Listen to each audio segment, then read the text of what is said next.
नमस्कार, मैं सत्यम सिंह सूर्यवंशी आप सभी का अपने कार्यक्रम भविष्य का भारत में हार्दिक स्वागत और अभिनंदन करता हूं।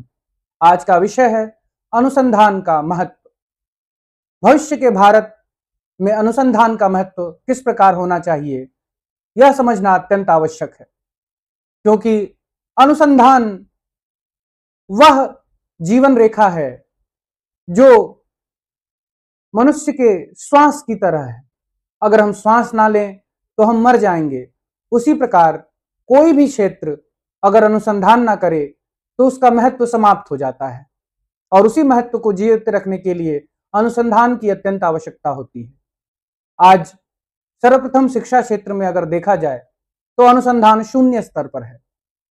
विश्वविद्यालयों में अनुसंधान के नाम पर थीसिस की छोटी छोटी कॉपियां बनाई जाती हैं, पुराने कॉपियों की कॉपी की जाती है और थीसिस जमा कर दी जाती है।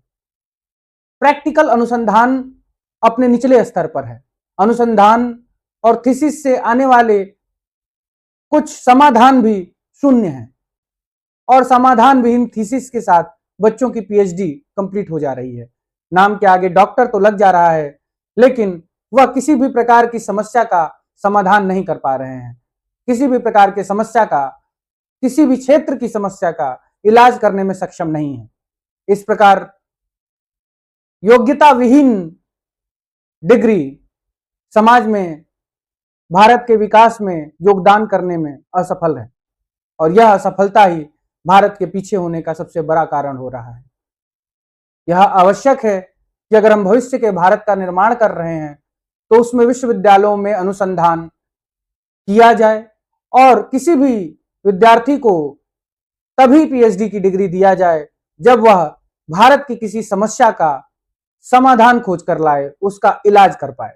क्योंकि नाम के आगे डॉक्टर अगर लगाना है तो इलाज करना आना चाहिए, और इलाज करने से पूर्व यह आना चाहिए कि वह अपने क्षेत्र के ही किसी सबसे महत्वपूर्ण समस्या का समाधान लेकर आ रहा है, तभी उसे डिग्री देकर डॉक्टर की उपाधि प्रदान की जानी चाहिए।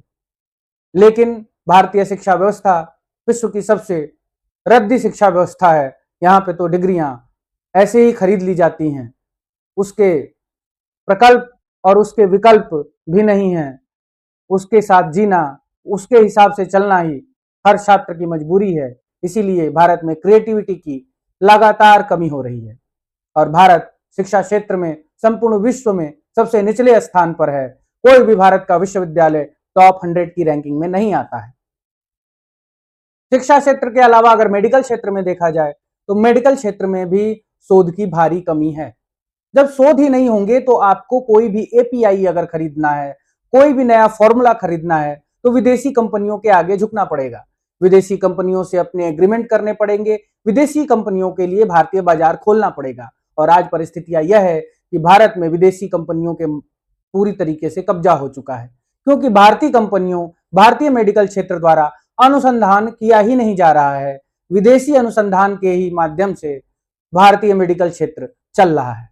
यह भी भविष्य के भारत के लिए अत्यंत नुकसानदायक है, क्योंकि आप सभी को मालूम है कि अगर मेडिकल क्षेत्र में भी अनुसंधान का आयात होगा तो यह सुनिश्चित है कि आयात का अर्थ है कि डॉलर को बेचना, और डॉलर को भेजना बाहर, डॉलर को बेचना अर्थात रुपए को नीचे गिराना हुआ।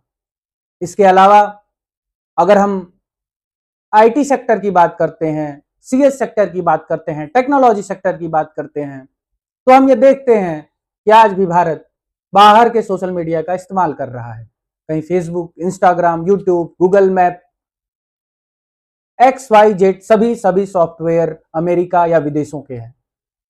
आज भारत में यह योग्यता भी नहीं है कि भारत में अपने स्वयं का कोई बड़ा डाटाबेस बेस्ड एक सोशल मीडिया चलाया जाए जो विदेशी कंपनियों को रिप्लेस कर सके।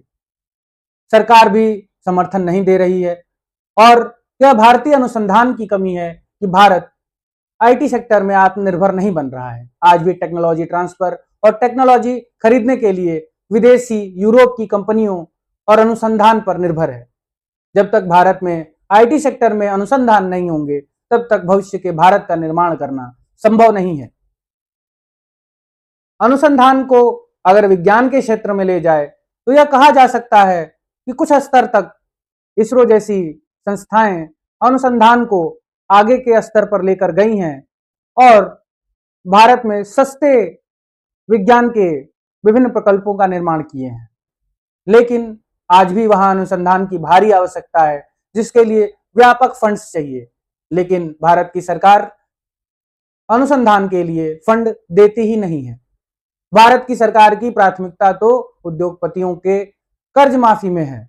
भारत सरकार की ज्यादा से ज्यादा रुझान मुफ्त के फ्री बीज बांटने में है, जिससे चुनाव जीता जा सके।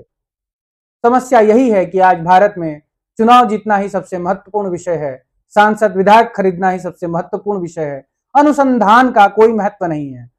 सिर्फ और सिर्फ बयानबाजी के लिए, बड़े बड़े नेताओं के लिस्ट में शामिल होने के लिए माननीय प्रधानमंत्री जी ने जय अनुसंधान का नारा दे दिया। लेकिन स्थिति यह है कि अनुसंधान के लिए धन की आवश्यकता होती है, और अनुसंधान के लिए अगर धन दिया भी जा रहा है तो अनुसंधान होना भी चाहिए।